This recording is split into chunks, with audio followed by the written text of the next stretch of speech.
اور صحابہ کرام اللہ سے کتنے ڈرتے تھے؟ صدیق اکبر رضی اللہ تعالیٰ عنہ کا مقام کون نہیں جانتا؟ اللہ کے حبیب فرماتے ہیں لو اتخذت خلیلا لاتخذت ابا بکر خلیلا. اگر دنیا میں کسی کو، خلیل کس کو کہتے ہیں؟ خلیل کہتے ہیں جس کی محبت دل کے بیچ میں بیٹھ جائے، اس کو خلیل کہتے ہیں.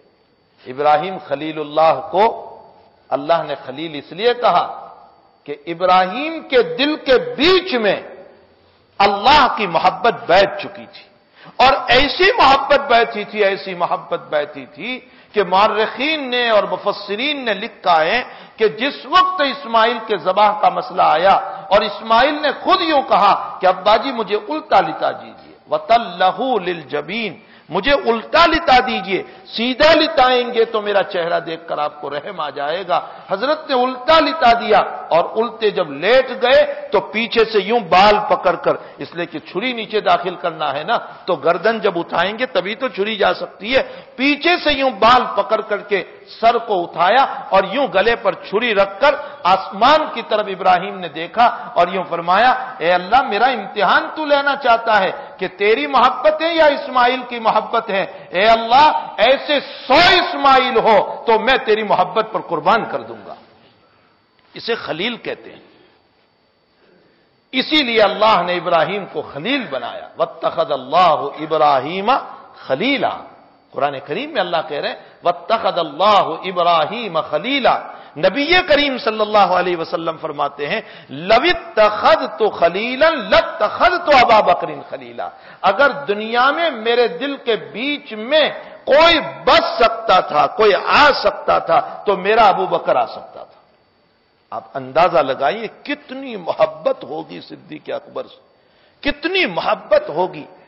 مماثلت اور مشابہت کا عالم یہ تھا صدیق اکبر رضی اللہ تعالیٰ عنہ اور عمر فاروق رضی اللہ تعالیٰ عنہ کے ساتھ، کہ بخاری شریف کی روایت ہے اللہ کے حبیب نے ایک مرتبہ یوں ارشاد فرمایا کہ ایک آدمی بیل پر سوار ہوا، جیسے گھوڑے پر سوار ہوتے ہیں ویسے بیل پر بیٹھ گیا، تو بیل بولنے لگا. بنی اسرائیل کا واقعہ ہے. بیل بولنے لگا اور بیل نے یوں کہا میں ہل جوتنے کے لیے ہوں، سواری کے لیے نہیں ہوں، یعنی مجھ سے کھیتی ہوگی، یہ تو سوار کہاں ہو گیا. صحابہ تعجب کرنے لگے کہ بیل بول رہا ہے. اللہ کے حبیب نے فرمایا اس میں کیا تعجب کرتے ہو، اللہ چاہے تو ساری چیزیں بول سکتا ہے، حتیٰ کہ پتھر بھی بول سکتا ہے. اور فرمایا میرا بھی ایمان ہے، میرے ابو بکر کا بھی ایمان ہے، میرے عمر کا بھی ایمان ہے. حالانکہ اس مجلس میں ابو بکر اور عمر موجود بھی نہیں تھے، لیکن ان کے بغیر اللہ کے نبی یہ کہہ رہے ہیں کہ میرے ابو بکر اور عمر کا بھی ایمان ہے. محدثین نے اس جگہ پر بخاری شریف کی شرح میں ایک عجیب بات لکھی اور ارشاد فرمایا کہ اللہ کے حبیب کو ابو بکر و عمر سے اتنی محبت تھی کہ نہ ہوتے ہوئے بھی یاد آ جایا کرتے تھے. یہ لوگ نہیں تھے لیکن یاد آ جاتے تھے. اور ہمارے حضرت گنگوئی رحمۃ اللہ علیہ نے ایک جواب اور دیا، فرماتے ہیں کہ ان کے ایمان پر اعتماد اتنا تھا کہ وہ نہیں ہوتے تھے پھر بھی اللہ کے حبیب ان کے ایمان کا تذکرہ فرماتے تھے کہ میرے ابو بکر کا بھی ایمان ہے، میرے عمر کا بھی ایمان ہے. بلکہ ایک روایت میں آپ نے ارشاد فرمایا میرے 4 وزیر ہیں، دنیا کے 2 اور آخرت کے 2. دنیا کے 2 وزیر تو میرا ابو بکر اور میرا عمر، اور آخرت کے 2 وزیر جبریل اور میکائیل، یہ میرے وزیر ہیں. سنن کی یہ روایت ہے. اور عجیب بات ہے یہ دنیا کے 2 وزیر ہر وقت تو ساتھ رہے ہی، لیکن اللہ نے ایسی وزارت عطا فرمائی کہ اپنے نبی کے قدموں میں قیامت تک ساتھ رہنے والے. تدفین بھی ساتھ میں وجود میں آئی، دونوں آپ کے قدموں میں سوئے ہوئے ہیں، دونوں آپ کے قدموں میں آرام فرمائے، ابو بکر بھی اور حضرت عمر رضی اللہ تعالیٰ عنہما بھی. تو صدیق اکبر رضی اللہ تعالیٰ عنہ کا اتنا اونچا مقام، اتنا اونچا مقام. اللہ اکبر. ثانی اثنین اذ ہما فی الغار اذ یقول لصاحبہ لا تحزن ان اللہ معنا. اس آیت میں جس کی طرف اشارہ ہوا ہے وہ حضور کے بعد ابو بکر صدیق ہے. حتیٰ کہ عمر یوں فرما رہے کہ ابو بکر تم نے نبی کے ساتھ غار ثور کی جو رات گزاری ہے وہ مجھے دے دیجئے، میں اپنی پوری زندگی کا ثواب دینے کے لیے تیار ہوں. اسی لیے تو اس آیت پر ایک نقطہ دیکھیے، قرآن تو عجیب ہے. ایک ہوتا ہے خوف اور ایک ہوتا ہے حزن. خوف بھی ہے، حزن بھی ہے. دو لفظ ڈرنے کے لیے دو لفظ استعمال ہوتے ہیں، ڈرانے کے لیے دو لفظ استعمال ہوتے ہیں. صدیق اکبر کا جب تذکرہ قرآن میں ہوا، نام نہیں لے رہا ہے قرآن لیکن مراد وہی ہے. ثانی اثنین اذ ہما فی الغار اذ یقول لصاحبہ، یہاں یقول بمعنی نبی کریم صلی اللہ علیہ وسلم ہے، لصاحبہ سے صدیق اکبر ہے. یعنی حضور اپنے ساتھی ابو بکر سے یوں کہہ رہے تھے، لا تحزن، لا تخف نہیں ہے، لا تحزن، غم نہ کرو، لا تحزن. تو لا تخف کیوں نہیں کہا؟ مفسرین نے لکھا ہے خوف کا تعلق اپنی ذات سے ہوتا ہے اور حزن کا تعلق دوسروں کی ذات سے ہوتا ہے. اگر مجھے آپ کی فکر ہے تو وہاں حزن بولا جاتا ہے، اور اگر مجھے میری فکر ہے تو وہاں خوف بولا جاتا ہے. میں بہت نیچے اتر کر کے آپ کو سمجھا رہا ہوں. مثلا مجھے میری ذات کا کوئی خوف ہے کہ مجھے کوئی مار ڈالے گا، تو یوں کہا جائے گا لا تخف، مت ڈر. اور اگر مجھے یہ خوف ہے کہ میرے بیٹے کو کوئی مار ڈالے گا، بیٹے کا خوف ہے، تو وہاں کہا جائے گا لا تحزن، اپنے بیٹے کا غم نہ کرو. صدیق اکبر رضی اللہ تعالی عنہ کے متعلق قرآن استعمال کر رہا ہے لفظ لا تحزن. حضور کہہ رہے ہیں اپنے ساتھی سے مت ڈر، لا تحزن. کیوں حزن کا لفظ کیوں استعمال کیا؟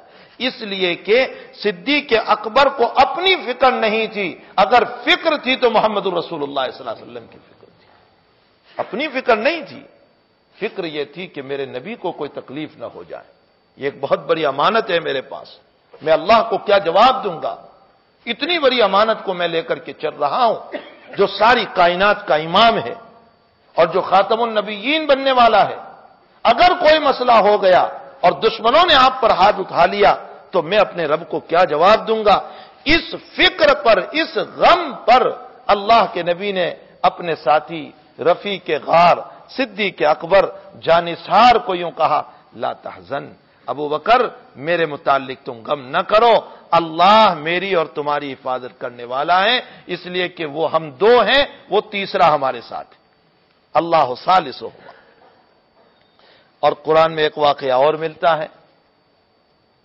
حضرت موسیٰ علیہ الصلاۃ والسلام جب پیدا ہوئے، دنیا جانتی ہے کہ فرعون کا اعلان تھا پہلے سے، چونکہ فرعون کو نجومیوں نے بتا دیا تھا کہ تیری حکومت میں ایک بچہ پیدا ہوگا جو تیری حکومت کو ختم کرے گا. تو اب فرعون نے بنی اسرائیل کے دروازوں پر اپنے پولیس رکھ دیے تھے کہ جو بچہ بنی اسرائیل میں پیدا ہو اسے قتل کر دیا جائے. ابن کثیر رحمت اللہ علیہ نے لکھا ہے کہ ایک سال میں قریباً فرعون کے پولیسوں نے 1200 بچوں کو قتل کیا تھا. بس پیدا ہوئے قتل کر دیا، پیدا ہوئے قتل کر دیا، 1200 کے قریب بچوں کو قتل کیا.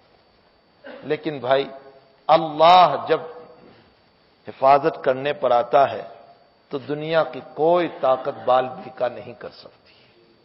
یہ یقین ہمیں ہونا چاہیے. ہمارا ایمان کیسا ہے؟ 2 دن تو اللہ پر یقین رکھتے ہیں اور 307 دن اسباب پر یقین رکھتے ہیں. سال کے 365 دن ہے نا، تو 5 دن تو مسبب الاسباب اور 307 دن اسباب پر نظر. اور شریعت یہ کہہ رہی ہے کہ پورے 365 دن اپنے رب ہی پر نظر ہونی چاہیے. سبب دنیا بھر کے اختیار کرو تم، لیکن سوچو یہ کہ اس سبب سے کچھ نہیں ہوگا، اس کے پیچھے اللہ کی ذات ہے. اگر اللہ چاہے گا تو ہی ہوگا، اللہ نہیں چاہے گا تو نہیں ہوگا. بس اللہ کو تو پیدا کرنا مقصود تھا، موسیٰ کو پیدا ہو گئے. اب اللہ تعالیٰ فرما رہے ماں کے قلب پر ایک بات ڈال رہے ہیں، کہا کہ سمندر میں ڈال دو اس کو. ایک چھوٹی سی صندوق بنا کر اس میں رکھ کر سمندر میں ڈال دو. اب ماں کو 2 خوف ہیں، اپنا بھی ہے اور بیٹے کا بھی ہے. اپنا خوف تو یہ ہے کہ کہ اگر پولیس کو پتا چل گیا تو پولیس مجھے بھی مار دے گا، اور بچے کا خوف یہ ہے کہ سمندر میں ڈال دوں گی، کیا معلوم حفاظت ہوتی ہے یا نہیں ہوتی ہے۔ اللہ نے دو لفظ استعمال فرمائے قرآن میں، لا تخافی ولا تحزنی، اپنا بھی فکر نہ کر، اپنے اوپر بھی خوف نہ کر، اور موسیٰ کی بھی فکر نہ کر۔ خوف اپنی ذات سے متعلق ہوتا ہے، حزن دوسروں کی ذات سے متعلق ہوتا ہے۔ بہرحال صدیق اکبر رضی اللہ تعالیٰ عنہ کا اتنا اونچا مقام ہے، لیکن اللہ کے خوف کا عالم کیا ہے؟ کبھی گھاس پکڑ کے یوں کہہ رہے ہیں کاش میں گھاس ہوتا تو اچھا ہوتا، مجھے اللہ کے وہاں جواب نہ دینا پڑتا۔ کبھی چڑیا کو دیکھ کر کہہ رہے ہیں کاش میں پرندہ ہوتا تو اچھا ہوتا، تاکہ مجھے اللہ کو جواب نہ دینا پڑتا۔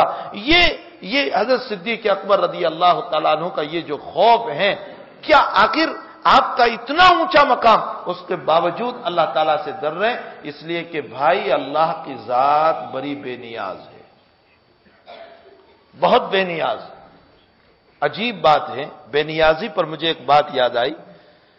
بدر کے میدان میں بدر کے اگلے دن بخاری شریف کی روایت ہے کہ رات میں نبی علیہ الصلوۃ والسلام دعا کر رہے ہیں اپنی جماعت سے متعلق، اے اللہ میں چھوٹی سی جماعت کو لے کر آیا ہوں، اپنی جان ہتھیلی میں لے کر کے آئے ہیں، یہ چھوٹی سی جماعت ہے۔